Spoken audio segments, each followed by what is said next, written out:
I'm Kenneth, a relationship coach and a psychotherapist. Don't go through a breakup alone. Click on the link in the description below to get a one-on-one coaching with me, or go to my website, askcraig.net.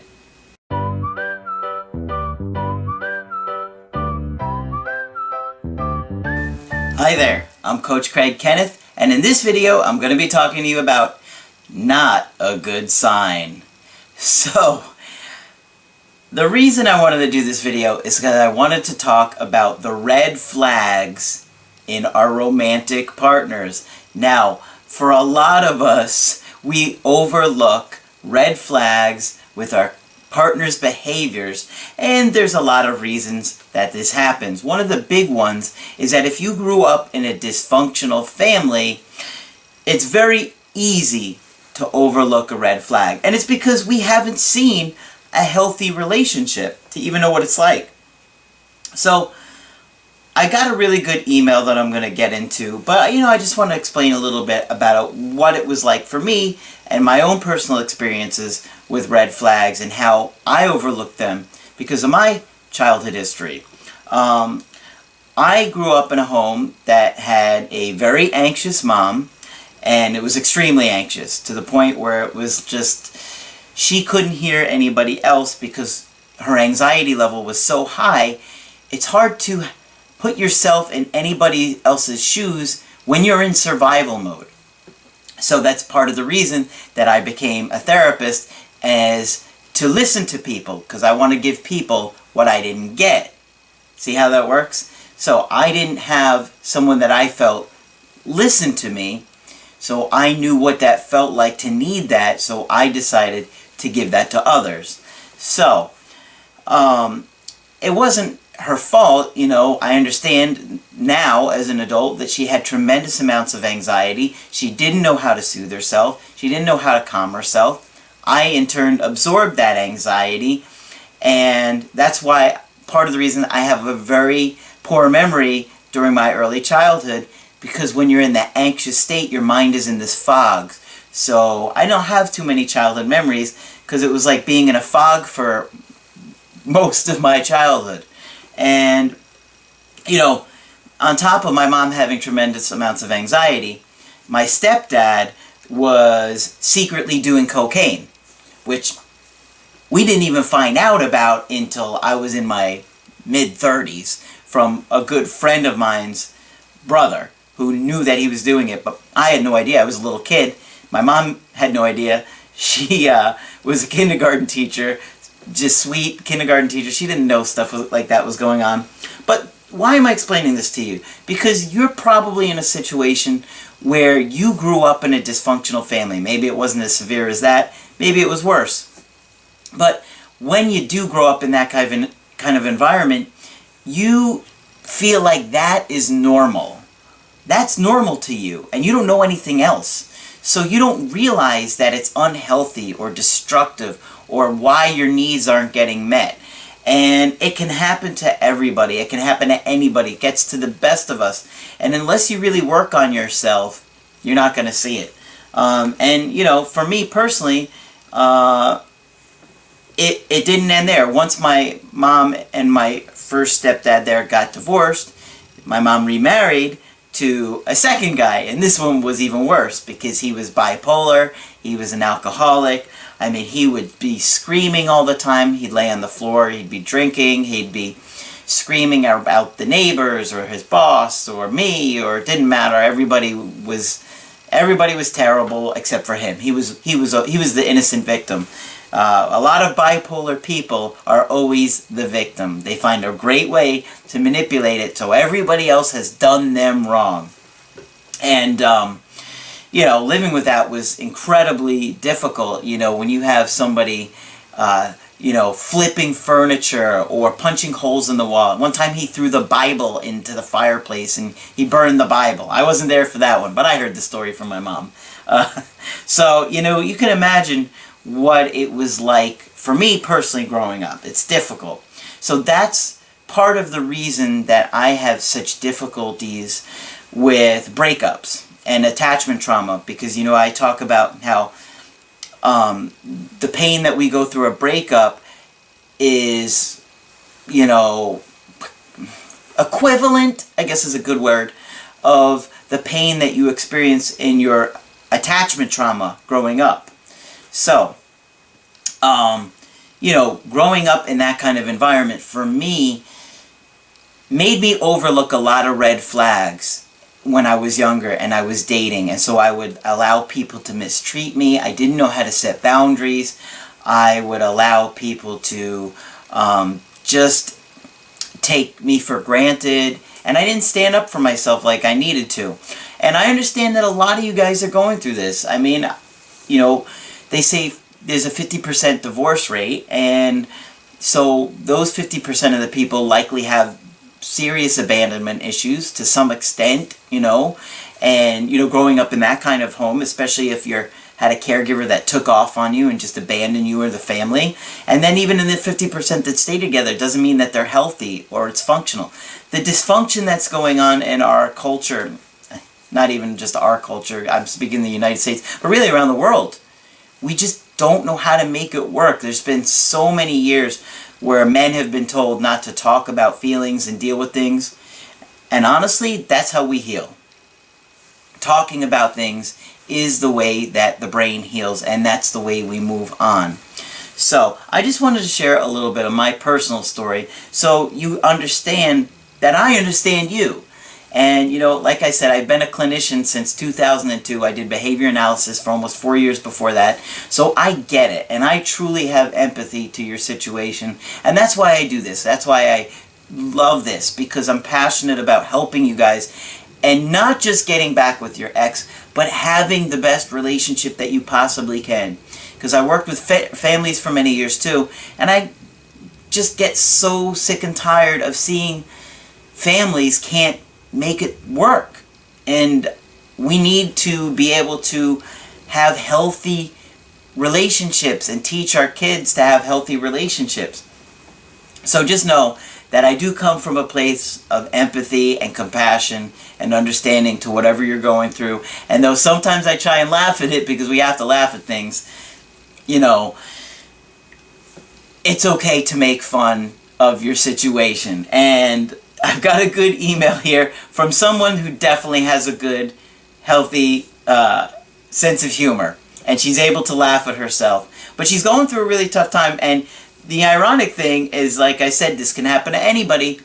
She has her master's degree in psychology, and even she has completely overlooked tons of red flags. I mean, this would look like a race, a NASCAR race with all the flags going everywhere.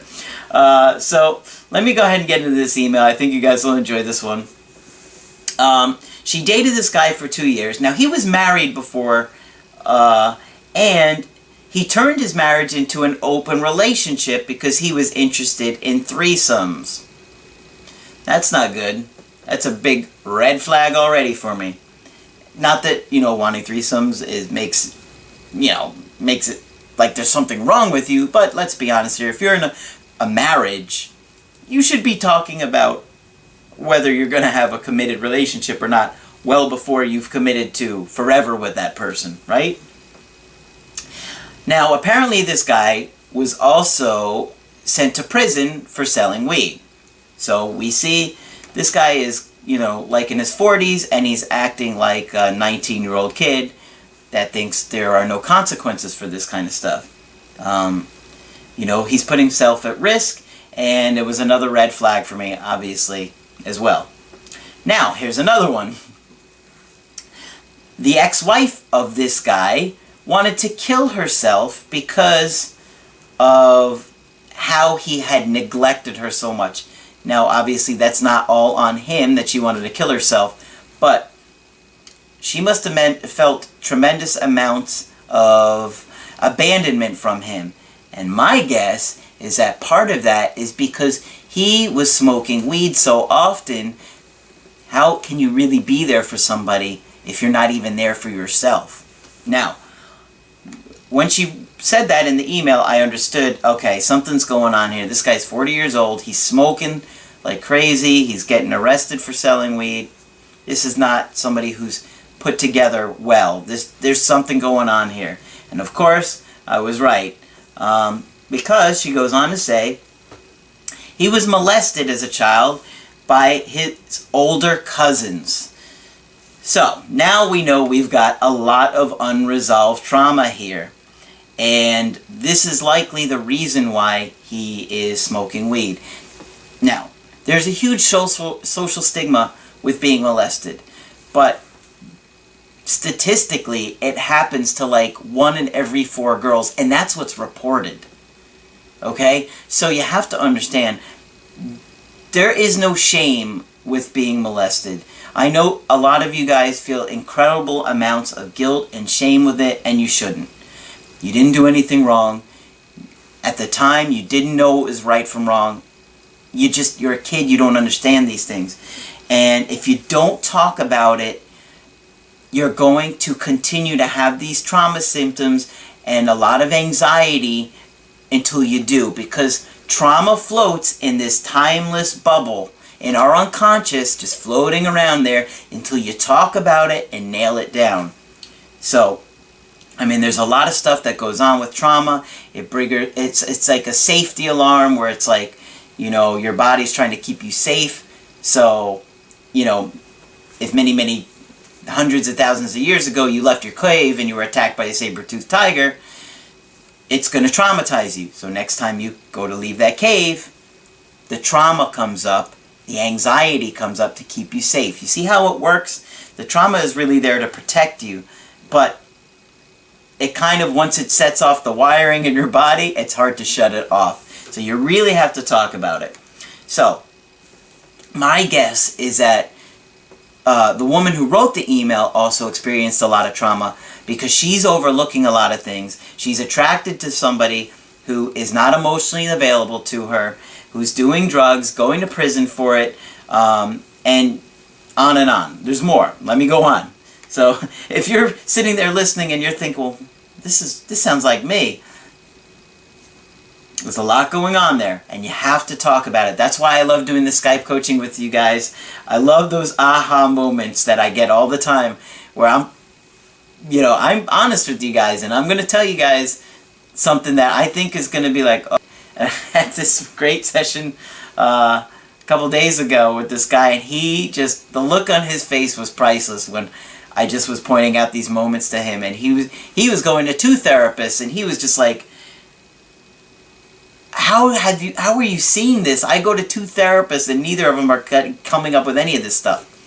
Well, I've worked really hard for it, so it didn't come easy. Don't think that I'm saying I'm like some super genius. No, it was like going to my supervisor week after week and her hitting me over the head with a club to get it to sink in. But it's in there now, and I continue to work for you guys. So, this guy in this situation, he's using weed to cope with avoiding reality. And you can't be in a healthy relationship with somebody that's doing drugs, especially to this extent. I mean, some people might want to smoke a little bit here and there, or drink, once or twice a week. Whatever. I'm not going to judge, but when it becomes like this, obviously it's unhealthy. So, let's go on with the email. Alright. One day I was over visiting, and his weed-smoking friend called and asked him to help him move. He was gone most of the day with his friend. I told him I didn't mind him helping his friend, but not for that duration of time, from 10 in the morning till 4 o'clock in the evening. And when he finally got back, he said we didn't get a chance to move because someone was BSing about the moving truck. So think about how inconsiderate it was of this guy. She's sitting there waiting for him all day, thinking he's doing some work helping a friend, and he's just smoking. He's just hanging out smoking with friends. It's not okay to do that. It's completely disrespectful. So what did she do? She said, I told him he was a damn liar and a loser because I was under the impression he was helping individuals move. Well, you could understand her frustration. She obviously got anxious and angry because she felt abandoned, and so she lashed out at him. She says, later on that night, he gave me money to buy a few things I needed, and he was about to tell me he'll come back. I assume he went across the street to smoke with friends. About midnight he comes home, and I had to be at the hospital in the morning for a medical procedure. He comes in, and it was like communicating with a teenager. He got pissed off. He took me to the hospital, but then wanted to leave after the procedure to get me something hot to eat since I didn't want a hospital sandwich. Since his car wasn't running, he took my car. I told him if he leaves, do not take my car or we're going to have a major problem. He told me he needed to go home to take a crap, smoke, and check on his dad. And the second I saw this, I'm like, he is so full of it. He just wanted to go home and smoke because he couldn't cope with reality. And she even said, I told him he wasn't concerned about his dad and when he was out most of the previous day. Of course not. He just wanted to go smoke. Look at all these red flags she's overlooking because she had a very strong sexual attraction to him. They had a lot of chemistry there. And it was physical chemistry, but that does not always mean a good relationship. In fact, a lot of the times, that early strong physical connection is a bad sign. Why? Because in most cases, it's because they remind us of our caregivers and we're drawn to them like a moth to the flame, but all of those unresolved issues come up. Those unresolved issues with your caregivers repeat themselves with your new romantic partner. So, let me go on here. He said he would be back and left. So I had his aunt pull up to the hospital, drive me to the car in the parking lot. Meanwhile, he's calling me and texting to ask if I was ready to go. I only responded for him to have the door unlocked. Oh, I guess she went home there. He was trying to be helpful, but I declined his help. And she was frustrated with him at this point. I left his home the next morning with a note saying, I'll be back at 6 a.m. She was going to drive home, which is about an hour away. I called him to talk that night and said we needed to talk face to face. Or he said we needed to talk face to face. I told him, let's talk now. He said he was tired of the relationship, and I agreed. Sure, he's not ready for a relationship. Okay? Unless a relationship is a blunt. Okay? That's the only relationship he's ready for. Now on the side of the blunt, it reads relationship. That is what he's ready for. This guy just can't do it. He's got a lot of trauma. He hasn't dealt with it. Alright. Well, let me go on here. A few weeks later, I went to his home with a friend to pick up some more of my things. I think she went there unannounced. Not cool. You can't do that if you guys are split up. I saw another car there and I was upset. I went beating on his window and said, are you in there screwing someone and come to the door? Does this sound healthy to you? I mean, come on. She's banging on the door, the window. Are you in there screwing someone else? Come to the door. Her anxiety is obviously very high. She's losing emotional self-control. If you were more secure and confident, you would be like, you know what? We're not together. He can do what he wants, but you don't have to like it. But emotional meltdown. And that's the thing with trauma, is all of these traumas lead us to anxiety and a lot of emotional meltdowns. So you may be seeing yourself in a lot of this behavior too. And now you know the root of it. And that's why I think one of my most insightful videos, personally, is the real reason relationships fail. I think that's a really good video.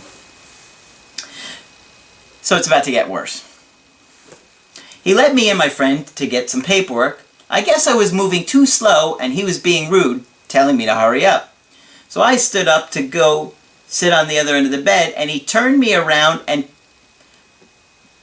put his arm around my neck in a choking position, then walked me to the front.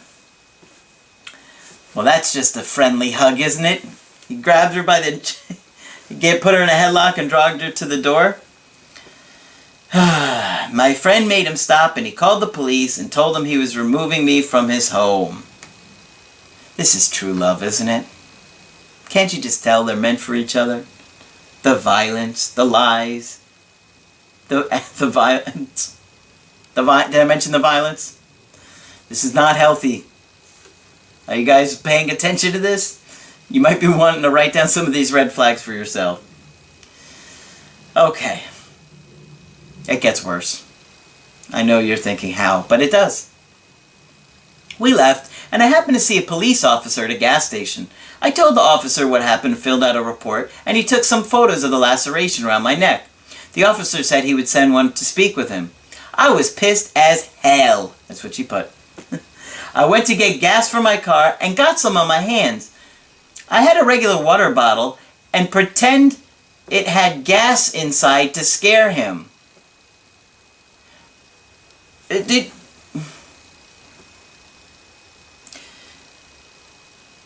Do you see how this went? Well, listen to this. I was pissed as hell. I went to get gas for my car and got some on my hands. There's a whole lapse in time here. Okay? A whole lapse in time into what she did next. The next thing she said is, he said no, I had a water bottle in my hand and pretended it had gas inside to scare him. One of the things that's making me wonder is if she's had trauma and the possibility that she's dissociated. One minute she is at the gas station with the water bottle in her hand and with gas in her hand, and the next minute she's back at his place threatening him, saying that she has gas in this water bottle and she's going to throw it at him. Do you see how there's this huge time lapse here? She doesn't describe it, but to me, it makes me wonder if she's had a trauma, it could be severe enough where there's a huge lapse in time, because that's one of the things that happens with trauma is we dissociate. And if you dissociate, it means that you might have, in some extreme forms, multiple personalities, and this could have formed in your early life because of abuse, and so you have other personalities to help you cope with the trauma. And so some of you guys I know have had trauma that's that severe that you have to split into multiple personalities to cope with it. It's really a coping skill. Obviously, ultimately in the long run it's not healthy, but if the pain is too much, that's something that happens. Boy, am I really getting Freudian and psychological with you guys today? Alright, so these are all things to keep in mind. Not saying that happened. There was nothing that she said that made me indicate it except for that huge time lapse. So she goes back, and I guess they argued for a while, and she is not contacting him at this point. The guy's ex-wife told me I dodged a bullet when I did not marry him. You're like Neo in the Matrix dodging bullets. Or maybe in water bottles filled with gas. Oh man. Lots of red flags. So what did she do? She said,